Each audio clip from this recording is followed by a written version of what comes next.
What's up, everybody? Welcome back to the channel. We got a lot of stuff going on today. I got a couple stories I want to cover.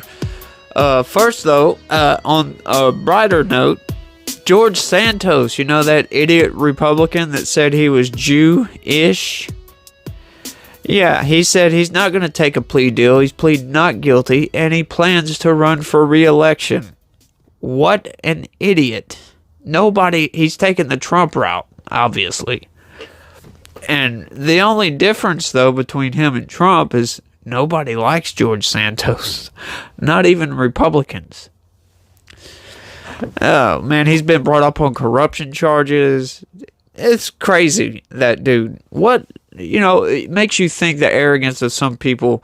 What goes on in their mind that makes them think? They got all this shit coming at them, but they're like, people still like me. They just brush it off like it ain't nothing. Like, I don't know. I don't understand it personally. When I got a bunch of people talking crap, I'm like, okay, I'm leaving. Peace. And I leave. But, we got some stuff to get into. So, let's go ahead and get right to the first story right quick. Alright, so we all knew it was coming. It was either Jim Jordan or Steve Scalise, right? Steve Scalise secures GOP Speaker nomination. House Republicans on Wednesday nominated Majority Leader Steve Scalise to be the next Speaker, sending his candidacy to the House floor following Rep. Kevin McCarthy's stunning ouster last week. Multiple lawmakers told The Hill. I imagine they did. Scalise secured the nomination from 113 to 99 in a closed-door GOP conference meeting, defeating House Judiciary Committee Chairman Jim Jordan in a close race that did not have a clear frontrunner heading into the internal vote. Scalise will now take his candidacy to the House floor, where he will be up against House Minority Leader Hakeem Jeffries, who Democrats nominated for Speaker on Tuesday night. The floor fight could get messy. Candidates need the support of a majority of the chamber to take control of the gavel, and Republicans hold a razor-thin majority. McCarthy required 15 rounds of voting to secure the gavel. But I don't imagine that's going to happen this time. Steve Scalise is pretty much well-liked. He's an establishment Republican, but I don't dislike the guy. Not like I did McCarthy. I didn't care for McCarthy. McCarthy, honestly, he's from California. I have a lot of beef with California. That's a private issue, though. So, sorry. If you're from California, I'm sorry. I don't like you. I'm just kidding. I was hoping for Jim Jordan, to be honest. I like Jim Jordan a little bit better, but, it's Steve Scalise. Anyway, at least 6 Republicans have already said they'll vote for someone other than Scalise on the floor. And handful of others remain undecided or decline to comment. It's not me. It's right there. See? Jordan, however, said he offered to deliver a nominating speech on Scalise's behalf. Scalise's nomination marks the pinnacle of his congressional career, which began in 2008 and has spanned more than 9 years in leadership, including stints as Republican whip and most recently Majority Leader. Throughout the week-long race for the top spot, Scalise branded himself as the Republican who could unite the conference following McCarthy's ouster, which bitterly divided the GOP and inflamed tensions within the party. And now I have to throw a caveat into that. I imagine he will unite the GOP ultimately, but it'll be the same as McCarthy. If he pulls the same crap McCarthy did, he's going to be gone too. You can't make promises to these people and then not follow through on those promises. Even though these politicians make promises to the American people all the time and never follow through on it. Although Matt Gaetz is probably one of the few that has followed through on some of his promises, but as far as I'm concerned, most of them don't ever follow through on their promises. They may try. I might give some of them that, but, like they always say, you show me a politician and I'll show you a liar. I've got a long history of bringing people together, uniting Republicans, focusing on the issues that we've got to do to address the issues we came here to get our country back on track, Scalise told Fox Business in an interview Tuesday. And the rest of this is just more blah, blah, blah, blah, blah stuff. So we're going to skip that and we're going to go to this next story. New York Times softens language on Hamas terrorists who slaughtered Israelis, calls them gunmen. What? So, if you work at the New York Times, you can no longer call a terrorist, apparently. And that's something that we all got to pay attention to. That's something with the mainstream media loves to do. They love to word stuff in a certain way where they're telling the truth, but they're not being correct. It's what? Factual, but not truthful, in other words. Yeah, they love to do that stuff. CNN is really good at it. MSNBC does it a lot. They do it a whole lot. They love to twist stuff around.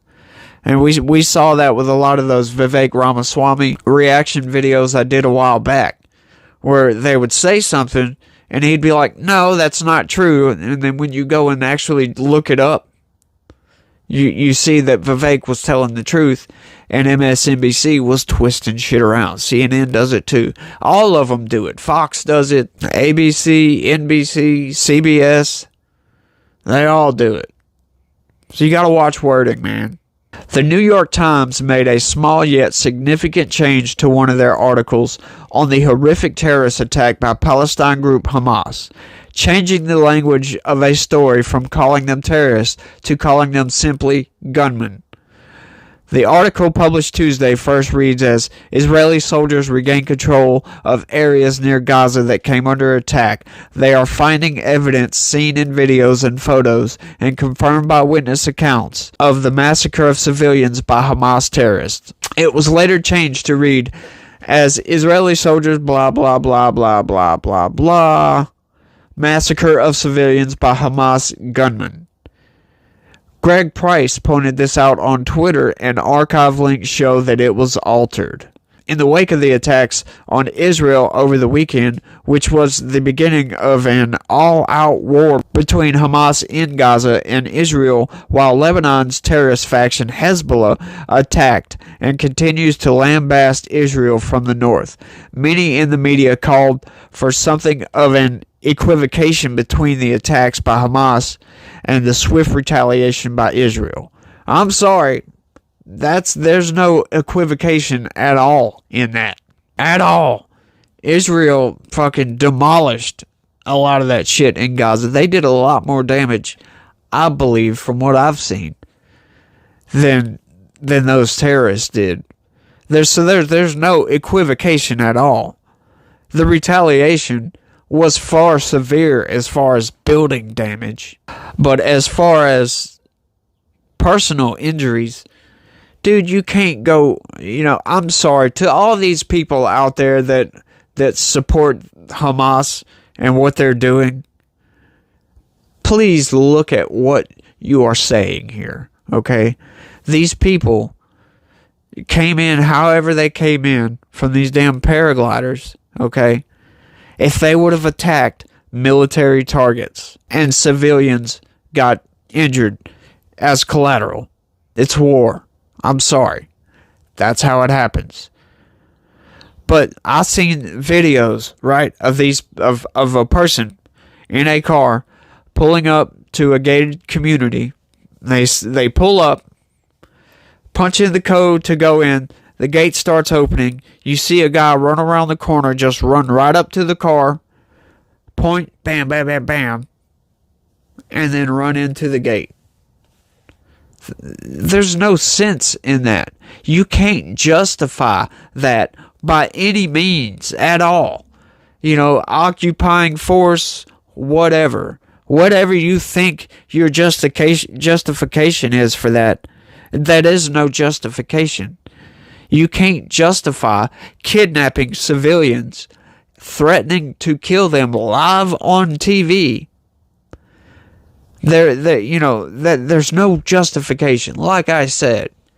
So to everybody that supports Hamas, think about what you're supporting there. Of course, it doesn't surprise me that a lot of these far-left groups are supporting this. So now, I'm glad they came out and did that, though. Because now we know that we have these people in the United States that we need to be looking out for. Because if they can support some people doing acts like that, stuff like that, then there's no telling what they themselves would do. So that's why I love free speech. It's one of the best arguments for free speech, and I don't understand the people that want to shut it down, talking about hate speech and all this. If somebody has something to say and it's hateful, go ahead, say it. You might disagree with it, but say it. Get it out there. Because if it's something like this, like supporting Hamas, now we know who you really are, person. We know that you are an evil person, and that if you ever do anything illegal, throw the damn book at them. I'm sorry, that's just the way I feel. We do have evil in this world, and I would love for that evil to be put in a box for the rest of its life. Unfortunately, the world doesn't work that way, and it is sometimes very hard to define evil. You know, some people would say evil by what measure? We can debate all day over what's evil and what's not.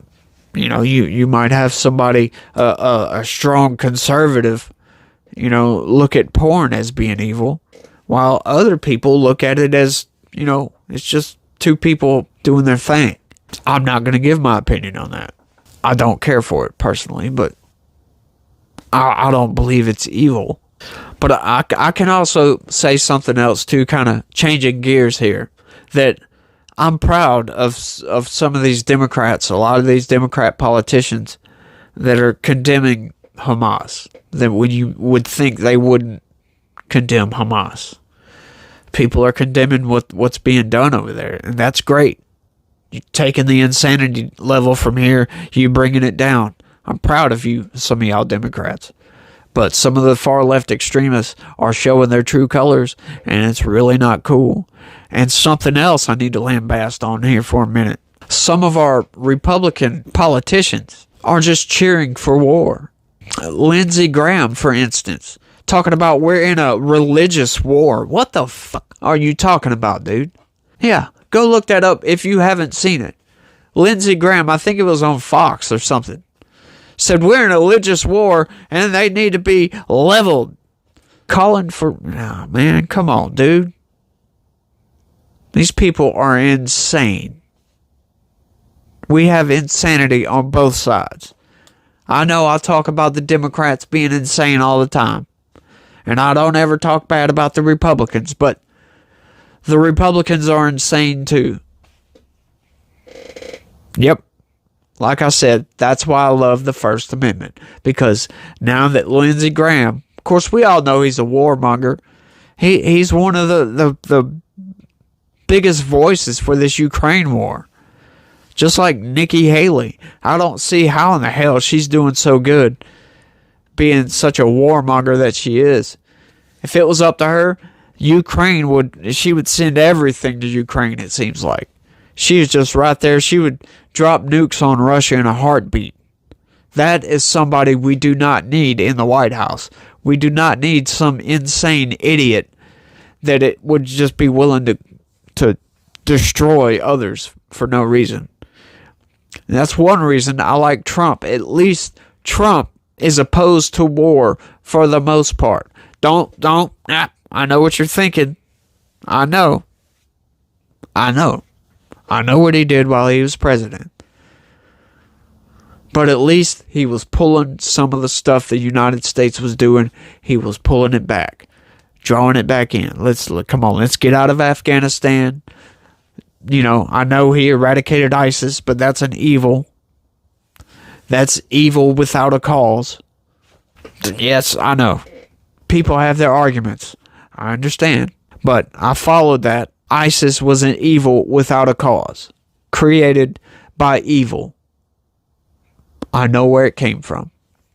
But like I said the other day, y'all, we all got to find a way to coexist peacefully on this earth. We only have one planet. We can't go somewhere else and live. We have a whole lot of earth that we can spread out. There's a lot of uninhabited land that we have. Why the hell do these people in the Middle East, why can they not stop fighting each other? Why can these people in Europe and Russia not stop fighting each other? Why is there a constant threat of war somewhere in the world at all times? That's what I would love to know. Talking, coming from a naive American that has never really seen war. I've never been in a war situation. But I don't see why people think it's necessary. Put your pride down for a minute and say, hey, let's negotiate, let's work something out. And then stick to that damn agreement. What is so hard about that? I don't get it. Let me know if you get it. Maybe you have a good argument you disagree with some of the stuff I've said. Leave a comment. Let me know. People are changing my mind all the time, man. I got a few commenters that giving me a good reason to pause and sit back and rethink my strategy in life, But that's all I got for this one, y'all. Like I said, leave a comment. Let me know what y'all think about all this crap going on right now. And try to have a good one. Be positive. Peace.